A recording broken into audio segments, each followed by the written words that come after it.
Hello everyone, कैसे हैं आप सब। और आपका बहुत बहुत स्वागत है हमारे इस यूट्यूब चैनल जिसका नाम है जाबिश फिजिक्स। तो आज हम लोग क्लास 11 के चैप्टर 5 में स्टडी करने वाले हैं equilibrium of forces, equilibrium of particle. इससे प्रीवियसली हम लोगों ने थर्ड लॉ, उसके applications, second law, momentum, impulse, inertia, इन सारी चीज़ों को हम लोगों ने समझा है। और इन सारे लेक्चर्स का एक कंप्लीट प्लेलिस्ट बना है जिसका लिंक आपको डिस्क्रिप्शन बॉक्स में मिल जाएगा या फिर यहाँ आई बटन पर मिल जाएगा, तो आप जाकर देख सकते हैं और अपने नॉलेज को बढ़ा सकते हैं। चलिए अभी हम लोग सबसे पहले समझते हैं इक्विलिब्रियम ऑफ पार्टिकल। इक्विलिब्रियम मतलब क्या होता है, ठीक है। Equilibrium means balanced. इक्विलिब्रियम मतलब क्या होता है, बैलेंस्ड। अगर कोई बैलेंस्ड है, अब बैलेंस मतलब क्या होता है, बैलेंस कहने का मतलब जैसे कोई ऑब्जेक्ट है, ठीक है, ये कोई ऑब्जेक्ट है और इस पर इस तरफ से 5 न्यूटन फोर्स लग रहा है, ठीक है, इस तरफ से 5 न्यूटन फोर्स लग रहा है। तो कोई अगर इस तरफ से भी 5 न्यूटन फोर्स लगाए तो हम कहेंगे कि ये बैलेंस्ड है। क्यों बैलेंस्ड है, बात समझ में आ रही है। इस वजह से क्योंकि इस पर इक्वल और अपोजिट फोर्स लग रहा है, इसलिए हम बैलेंस कहेंगे। फिजिक्स के टर्म्स में बैलेंस को हम लोग किससे जानते हैं, इक्विलिब्रियम से जानते हैं। तो इक्विलिब्रियम क्या है, बात समझ में आ रही है आपको। तो इक्विलिब्रियम कब कहलाएगा, जब इक्वल और अपोजिट फोर्स लगे। तो इक्विलिब्रियम के लिए केसेस क्या है। सबसे पहले अगर हम इक्विलिब्रियम में चाहें तो उसके लिए अगर हम सिंगल फोर्स कहें कि सिंगल फोर्स से इक्विलिब्रियम पॉसिबल है तो पॉसिबल नहीं।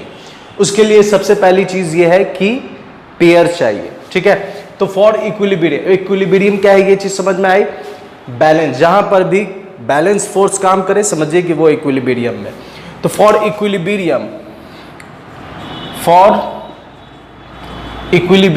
तो इक्विलिब्रियम के लिए अगर हम काम करें तो अगर सिंगल फोर्स हम कहें, सिंगल फोर्स अगर हम एक सिंगल फोर्स से कहें कि वो इक्विलिब्रियम में है तो that will not be possible. इसलिए इस पर क्रॉस का साइन कि सिंगल फोर्स इक्विलिब्रियम में काम नहीं करेगा, ठीक है, नॉट पॉसिबल, नॉट पॉसिबल, ठीक है। अब दूसरी चीज लेते हैं हम, क्या, pair of force. Pair of force, pair of force ये काम करेगा। कैसे काम करेगा, यहां पर आपके पास एग्जांपल है कि अगर मान लेते हैं कि फोर्स 1 पर 2 की वजह से जो लग रहा है वो बराबर हो और अपोजिट हो 2 पर जो 1 लगाए, तो हम कहेंगे कि वो इक्विलिब्रियम में। तो यहां पर देखें तो F21 कितना हो जाएगा, सॉरी खांसी है, तबीयत खराब है, ठीक है। तो इस दोनों को देखें तो दोनों का सम नेट फोर्स कितना आ गया, F नेट कितना आ गया, F नेट आ गया 0। तो बात समझ में आ रही है कि सिंगल फोर्स इक्विलिब्रियम में काम नहीं करेगा, लेकिन पेयर ऑफ फोर्स इक्विलिब्रियम में काम करेगा। F12 plus F21 is equal to कितना हो जाएगा, 0 हो जाएगा, ठीक है। अब आते हैं थर्ड नंबर, ये थोड़ा जरूरी है। थर्ड नंबर देखिए,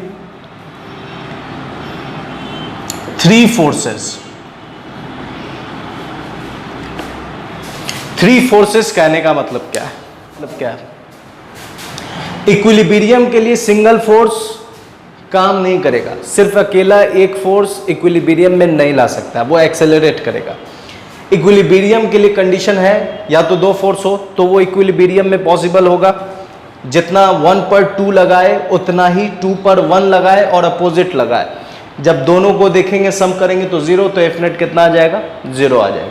अब 3 फोर्सेस के केसेस में क्या होगा कि अगर मान लेते हैं 3 फोर्स है, ठीक है, और वो 3 फोर्स किस तरह से किसी पार्टिकल पर एक्ट करेगा जिसकी वजह से F नेट कितना आ जाए, 0 आ जाए, ठीक है। तो देखिए यहां पर मेरे पास एक ये फोर्स है F1 वेक्टर, और ये है F2 वेक्टर। ये दो फोर्स हो गए F1 और F2 वेक्टर, ठीक है।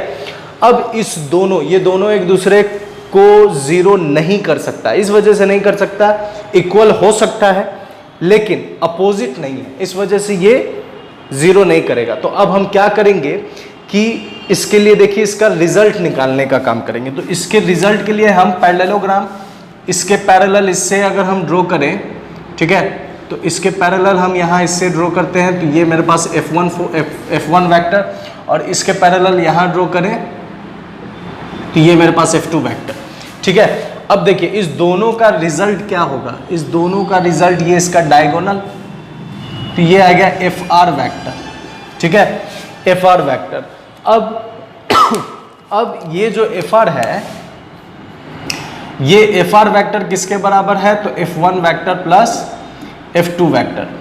अब यहां पर एक तीसरा फोर्स है, हमने 3 फोर्स की बात करी है, 2 फोर्स हमें मिला। अब जो तीसरा फोर्स होगा, ये तीसरा फोर्स अगर हम इस तरह से रखें कि इसके अपोजिट में आ जाए, F3 वेक्टर, और ये F3 वेक्टर इक्वल और अपोजिट हो किसके, FR वेक्टर के, तो Fnet, तब देखिए F3 किसके बराबर है, ये जो तीसरा फोर्स है ये किसके बराबर हो, इस FR के बराबर, मैग्नीट्यूड में इक्वल हो और डायरेक्शन में अपोजिट हो, तो F3 बराबर माइनस FR। अब अगर हम देखें तो FR वेक्टर इसे इधर भेजेंगे तो प्लस में, plus F3 vector is equal to कितना, 0।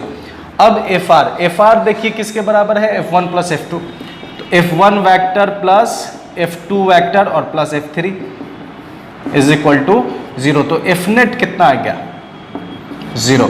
तो इक्विलिब्रियम के लिए केसेस देखिए, सिंगल फोर्स इक्विलिब्रियम में नहीं ला सकता किसी भी ऑब्जेक्ट को,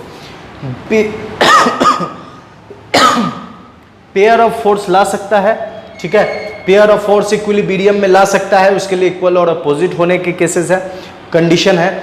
उसके बाद 3 फोर्स भी इक्विलिब्रियम में ला सकता है, उसके लिए काम यह है कि 2 फोर्स का जो रिजल्ट है वो तीसरे के इक्वल और अपोजिट हो, तब वो इक्विलिब्रियम में काम करेगा। तो इक्विलिब्रियम मीन्स बैलेंस, और कितने फोर्स किस तरह से चाहिए जिसकी वजह से वो ऑब्जेक्ट इक्विलिब्रियम में हो, ये यहाँ हम लोगों ने देख लिया, ठीक है। तो ये था इक्विलिब्रियम ऑफ पार्टिकल या इक्विलिब्रियम ऑफ फोर्सेस, ठीक है। मेरे साथ बने रहने के लिए बहुत बहुत शुक्रिया, अपना ख्याल रखें, गुड बाय एंड खुदा हाफिज़।